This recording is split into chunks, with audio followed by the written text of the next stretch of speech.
সুপ্রভাত সবাইকে। আজকে তোমাদের আলোচনা করছি আমি সাগর পাড়ি দেব কবিতাটা, তাই তো? কাজী নজরুল ইসলামের লেখা। এখানে কিছু মানে দেওয়া আছে, মানে অর্থ। যেমন সওদাগর মানে কি, আমরা কি ভাবি? আগেকার দিনে যারা বাণিজ্য করতে যেত তাদেরকে এক কথায় সওদাগর বলত, কিন্তু আসলে আমরা এখন তো সওদাগর বলে কাউকে চিনি না। চিনি কি? দোকানদার বলি, ব্যবসাদার বলি, তাই? তো সওদাগর মানে ব্যবসা করে যারা, বুঝতে পারলো? ব্যবসায়ী যারা। আর দ্বীপ কি জিনিস? আমাদের কিছুদিন আগে গঙ্গাতে দেখবা চারিদিকে জল থাকতো, মধ্যেখানে একটা বাড়ির মতন জায়গা ছিল।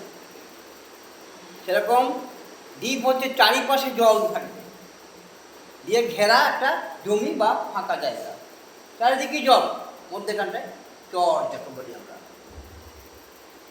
মুক্তা কি জিনিস? মুক্তা একটা দামি মূল্যবান পাথর, ঝিনুকের ভিতরে থাকে। ঝিনুক দেখেছো কেউ? এইসব ঝিনুক যেগুলো গঙ্গায় পাওয়া যায় সেগুলো ছোট, সমুদ্রিক ঝিনুক, বড় বড়, এত বড় বড় ঝিনুক।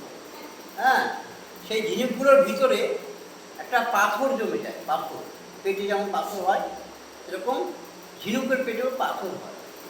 সেই পাথরটাকে দামি, খুব অনেক দাম, গোল গোল, সেই পাথরটাকে মুক্ত বলে। মুক্ত বা মুক্তা।